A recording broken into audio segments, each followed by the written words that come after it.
Sophia जी, कोई माने या ना माने, पश्चिम बंगाल चुनाव आते आते हिंदू मुसलमान मुद्दा बन जाता है और इस बार भी बना है। और हमने देखा है कि पश्चिम बंगाल में जब चुनाव की तारीखों का ऐलान नहीं हुआ था, उससे पहले से हुमायूं कबीर बाबरी का मुद्दा उठाए हुए थे। बाद में वो वीडियो सामने आया, फिर उस पर तकरार शुरू हो गई। ये किसने बनाया मुद्दा और क्यों बनाया? तो देखिए, मैं यही कहना चाहूंगी कि पश्चिम बंगाल में, देखिए मैंने पहले ही कहा कि जिस तरीके की रणनीति इन लोगों ने बनाई वो कहीं ना कहीं एक फेलियर होते हुए नजर आ रहा है। देखिए, चूंकि इनके पास जमीनी नेता नहीं है, कार्यकर्ता नहीं है, यहाँ तक कि मुझे लगता है अभी तक इनको ये भी तय नहीं किया है कि इनका जो मुख्यमंत्री का जो चेहरा है वो कौन होगा। क्योंकि शुभेंदु अधिकारी जब मोदी जी कहते थे कि ना खाऊंगा ना खाने दूंगा, लेकिन वो तो खाता हुआ पकड़ा गया था।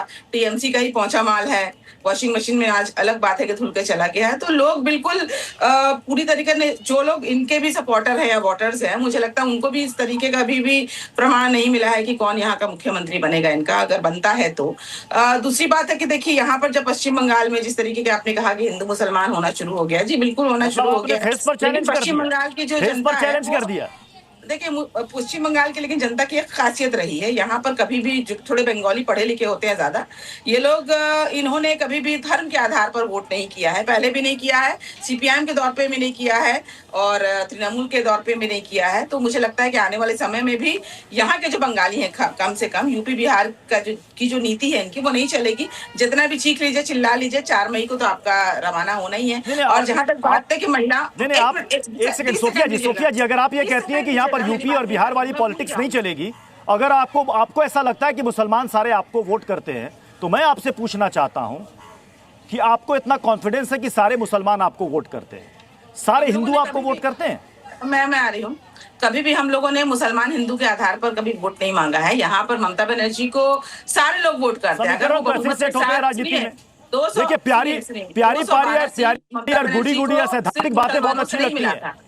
सारी पार्टियों का गुना गणित, किस उम्मीदवार को टिकट किस इलाके से देना है, किस जाति से देना है, किस धर्म से देना है, सभी पार्टियां ये समीकरण देख करके ही अपना बनाती हैं आगे का पूरा खाका। चुनाव जीता, सांसद चुनाव जीता, ये क्या सिर्फ मुसलमान, 30% मुसलमान जो सीपीएम के वोटर भी हैं, जो कांग्रेस के वोटर भी हैं, कहां से बहुमत के साथ ममता बनर्जी जीत जाएंगी? लॉजिक लगाइए ना, देशवासी सब देख रहे हैं। हाँ, मुसलमानों की जहां तक बात है, उनके पास देखिए, अभी मैं अगर सिर्फ मुसलमानों की बात करूं तो उनके पास ऑप्शन नहीं है।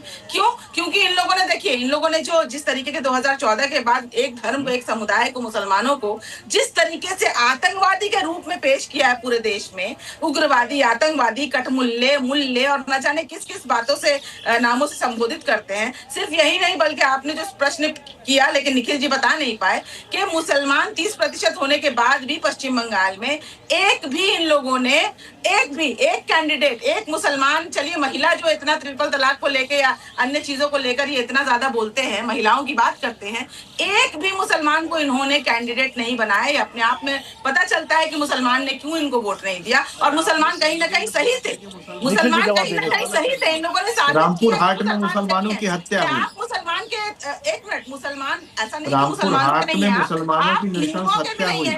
आज मुसलमानों को साइड करके आप हिंदुओं की बात, हमारे सारे स्कीम से, स्वच्छ भारत अभियान से लेकर के, ब्राह्मण, शूद्र, राजपूत, राशन देने से लेकर के, और जल जीवन मिशन से लेकर के, प्रधानमंत्री आवास योजना ग्रामीण शहरी से लेकर के, ऐसी कौन सी योजना है जिसमें मुसलमानों के खिलाफ भेदभाव किया गया है? लेकिन आप लोगों ने इसे लागू नहीं करने दिया। यहाँ धरती पे मुसलमानों के लिए जो प्रधानमंत्री मोदी की योजनाएं हैं, आप लोगों ने अड़ंगा लगा करके मुसलमानों के खिलाफ जो है एक तरह से अपना ही, एक तरह से युद्ध का ऐलान कर दिया बंगाल में। आपने टिकट नहीं देके, आपने देखिए, स्वच्छ भारत को निर्मल बांग्ला के नाम से अपने हिसाब से हर योजना को औपचारिक करने का काम किया। आप सच्चर कमेटी की रिपोर्ट जो है ना, वो कांग्रेस के कार्यकाल में आई थी। आज केंद्रीय योजनाओं में मुसलमानों का योगदान या उसके लिए जो स्कॉलरशिप की बातें सबसे ज्यादा मोदी जी ने किया है पिछले 50 सालों में, ये तो सर्वविदित हो गया है। आप लोगों ने केवल जुमलेबाजी की है, मुसलमानों का एक तरह से भयादोहन किया है कि भारतीय जनता पार्टी आपको खा जाएगी, भारतीय जनता पार्टी आपको बाहर भेज देगी। ऐसा नहीं है। जो घुसपैठी हैं, जो इलीगल तरीके से आए, यहाँ आतंक फैलाते हैं,